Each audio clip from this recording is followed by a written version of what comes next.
Norman?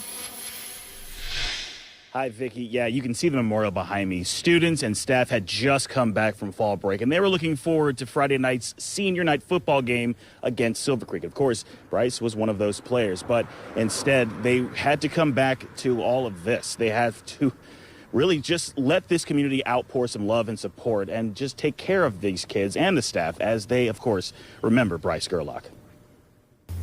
I've been through loss of life before of students. This one is particularly challenging because the loss was so senseless.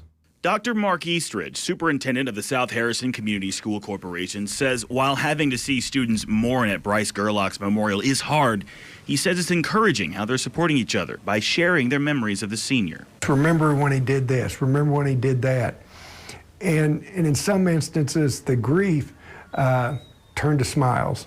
Dr. Eastridge says counselors, therapy dogs, even breakfast provided by crosstown rival South Harrison were on hand Monday at Corydon Central. In the worst of times, you see the best of people.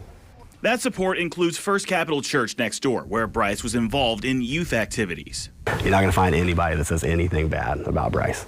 Senior pastor Tyler Sansom says one of the Panthers' coaches is also one of the youth pastors who is now supporting others while grieving himself. There's probably not a person in this town that isn't impacted in some way by what happened.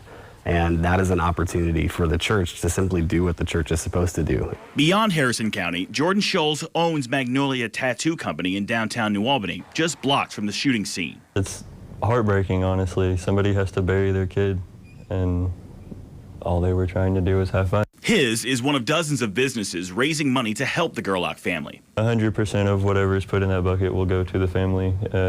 No need to get a tattoo if you don't want to. While Bryce's father now has to make funeral arrangements instead of talking to college football recruiters, he has a message relayed by Dr. Eastridge. He said, can you tell them that evil will not win, that good and love will win? And we were out here earlier as students were tending to this memorial, lighting some of these candles, making sure everything was upright, and really just paying their respects to Bryce. New Albany Police tells us the other two victims of that shooting are recovering. One of them has been released from the hospital. The other one has injuries that are described as serious but not life-threatening. Live at Corydon Central High School, Norman Seawright, WLKY News.